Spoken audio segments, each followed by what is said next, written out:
काय शेती दिसते असं वाटतं ड्रोन शॉट बघतोय मी. एक नंबर अमेझिंग अमेझिंग. हे बघा आता तोडलं तरी आजच्या गावात आणि द्वाराच्या भावात. हा तर कसं होतं असं शिल्पॅक आहे पूर्णपणे. जेणेकरून जर दगड जर आला तर त्याला थांबून राहतो असा. कुठल्या देवाचं मंदिर आहे माहित नाही पण अप्रतिम अप्रतिम सुंदर असं मंदिर. कारण म्हणजे मी तुमचा गणेश भानुवसे आणि आत्ता कालचा ब्लॉग तुम्ही बघित असेल. आम्ही त्र्यंबकेश्वर पशी माऊच्या घरी आलो होतो आणि आता इथून आम्ही त्र्यंबकेश्वरला जाणार आहे. तर पाठीमागे 4 चाकी आणि आता 4 चाकीमध्ये बसून जायचं आहे. आम्ही आता 4 जण इथून प्रथमेश माझ्या पाठीमागे गाडी काढूया. माऊ येते आणि इथून लगेच निघूया.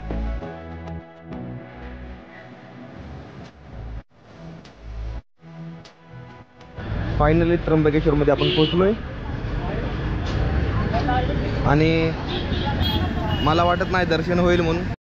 आता इथेच बघून घ्या अशी शिवलिंग आहे आणि दर्शन काय होणार नाही.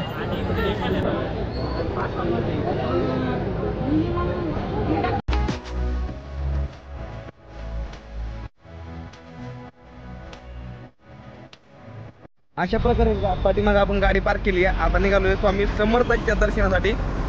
माहू पुढे थांबले तिकडं आणि इथं बस स्टँड आहे. बस स्टँडवरती आम्ही लावली इथं गाडी.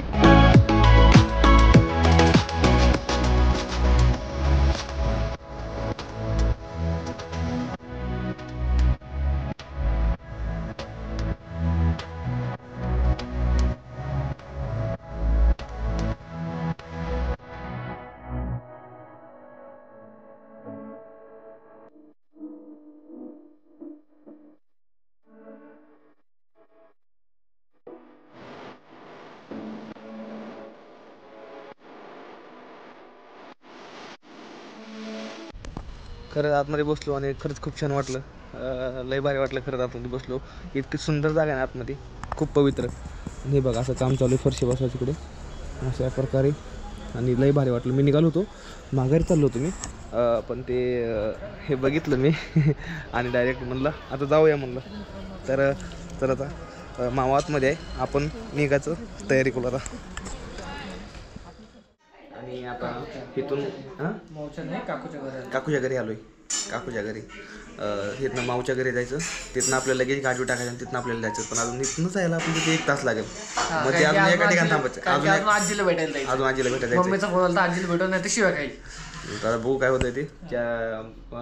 कॅमेरामध्ये स्टोरेज खूप कमी त्यामुळे ब्लॉगिंग मी कमी करतोय. आता जाऊन बघू पुढं. आपलं जाऊन मी गाडीवर लगेच टाकेन आता तेव्हाच कॅमेरा रेकॉर्डिंग चालू करेन. ही बघा आजीनं काय आणले आमच्यासाठी. ठेपले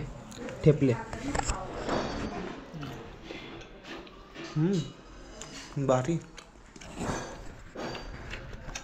इथे बघा आर्मी कॅम्प. इथं ट्रेनिंग होती सगळ्या जेवढी बी आर्मीत जाणारी मुलं आहेत ती तेवढ्या सगळ्यांची ट्रेनिंग होती इथं. तर अशा प्रकारे आपल्या गाड्या फुल लोड झालेल्या आहेत. आपण निघालो आलोय. हे बघा अशा गाड्या आणि माऊ थांबलेली. माऊ आम्हाला सोडवायला आलेली. इकडे ब्लॉगिंग चालू आहे अजून.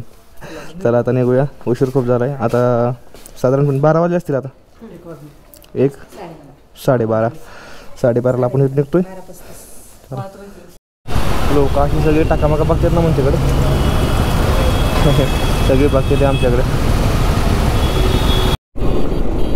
सिन्नरपासून 14 किलोमीटर आड्याला आहे. टोलनाका लागलाय.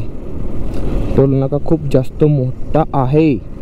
पुणे इथून साधारणपणे 190च्या आसपास असणार.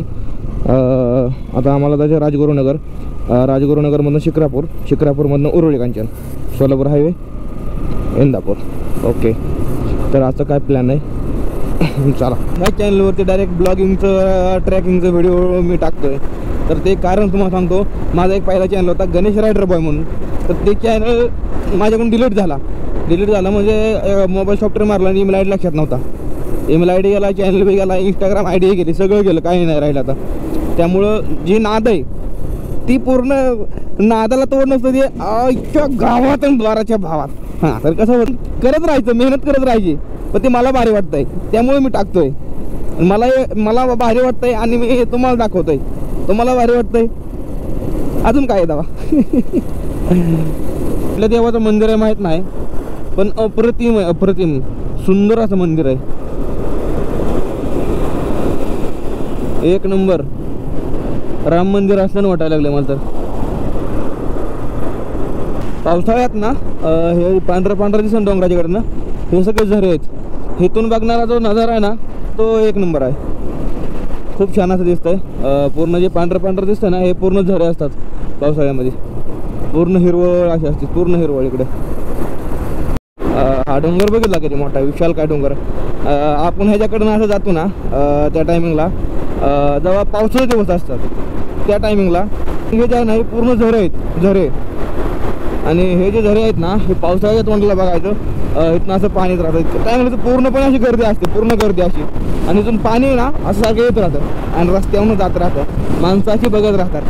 असा कोरला आहे, वरती डोंगर आहेत आणि खाल्ल्या साईडला गाव आहे आणि त्याच्या वरल्या साईडला अजून डोंगर आहे. म्हणजे एकदम असं भारी असं वाटतंय बघायला. खाली खोलगा आहे, इकडे डोंगर आणि इकडे पण डोंगर आणि मधून ना अशी गाडी चालते. असं इतकं असं भारी वाटतंय ना बघायला. आणि मध्ये ना फुलाची झाडं येते. कसं बघताय बघितलं, एक कसं बघताय बघितलं, वा वा वा वा वा. आणि हा नजारा एकदा बघून घ्या. त्याच्यामधून कोरलंय आणि साईडनं जाळ्या राहिल्यात, हे बघा अशी जाळ्या राहिल्यात बघा, पूर्णपणे जाळी मारली पूर्णपणे. आणि त्याला काय केलंय असं लोखंडी बार मारल्यात, जेणेकरून काय होतंय ते हे दगड जे आहेत दगड खाली येत नाहीत रस्त्यावर जास्त करून. हे बघा दोन्हीकडल्या साईडनं सेम धरत केलेलं आहे. आणि हे बघून घ्या, हे बारकेचे वॉटरफॉल आहेत ना ते पावसाच्या ज्या टायमिंग तुम्ही बघता त्या टायमिंग दिसत नाही. खाली बघून घ्या, वाव वा. आपली लेला दोन्ही डोंगराच्या मधनं जाताना खाल्ल्या साईडला एकदम असं छान असं पैकी गाव आहे. शेती एक नंबर दिसते बघा, शेती काय शेती दिसते असं वाटतं ड्रोन शॉट बघतोय मी. एक नंबर अमेझिंग अमेझिंग. हे बघा काय यार डोंगर आहेत, डोंगराच्या मधून रोड बनवला आहे आणि खाल्ल्या साईडला भारी शेती. काय वाटतंय यार. आणि माझी संग माझी लेला. अजून काय पाहिजे ना जीवनात, मला काय नाही पाहिजे बस. हे टिपरचं हौदा नुसता, हे टायर बघा एवढेच. आपलं टिपर एवढा नुसतं टायरच आहे. हे बघा किती मोठं आहे ते, म्हणजे कॅबिन मध्ये लोड करून चाललंय ना. हे बघा कॅबिन त्याचं, वा वा वा वा इतकं मोठं भाऊ. मी तर हे मोबाईल मध्ये फक्त बघितलं होतं. आणि हा बघा ही टिपरची बॉडी, ही अर्धी बॉडी. हे बघा टायर, हे बघा बघितलं कसं मोठं आहे यार. हे बघा पुढे पण आहे, हे बघा. हे रिअल मी पहिल्यांदा बघतो इतके मोठे, पहिल्यांदा. हे फक्त मोबाईल मध्ये मी फक्त बघायचो, पण आज रिअल बघतो. हे बघा ही बॉडी ह्याची. हे नुसतं इंजिन आहे, हे नुसतं इंजिन आणि टायर आहेत बघितलं. आणि ह्याचं पॉकलँड जे असतं ना ही 2 बकेटामध्ये ही पूर्ण डंपर लोड करतो. मग यांचं पॉकलँड किती मोठं आहे याचा तुम्ही रिव्ह्यू लावा. आणि तुम्हाला जर बघायचं असेल ना हे पॉकलैंड आणि हे, तो तुम्ही यूट्यूबला सर्च करू सकता, दुनिया का सबसे बड़ा पॉकलैंड, तो ये आपको दिखा देगा. ठीक है, तो फिलहाल अभी चलो देर नहीं करते, बहुत दूर जाना है अभी. चलो उसके ना एक पीछे एक लड़की है, मालूम नहीं उसकी बहन है या उसकी बेस्ट फ्रेंड है या उसकी गर्लफ्रेंड है, हमें तो बट नहीं मालूम. लेकिन देखो अभी आगे जा रहा है, मुझसे तो आगे जा रहा है. ओ भाई, ओ भाई, ओ भाई साहब, ओ भाई ये क्या हो गया, ओ भाई ये क्या हो गया भाई.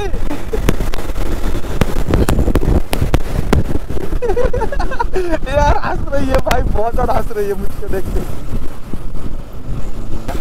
ओ भाई हो रहा, ओ भाई हो रहा. भाई ये क्या कर रहा है मालूम नहीं भाई. भाई किसी को तो ये कॉल कर रहा है, मालूम नहीं कॉल कर रहा है. वो हंस रही है लेकिन ये बंदा ना किसी को तो कॉल कर रहा है, मालूम नहीं भाई किसको. बंदा लोग घुस गए, बंदे लोग को कॉल कर दे. अगर ऐसा बोले ना तो मुझे यहाँ से तुम दबा के निकलना पड़ेगा भाई.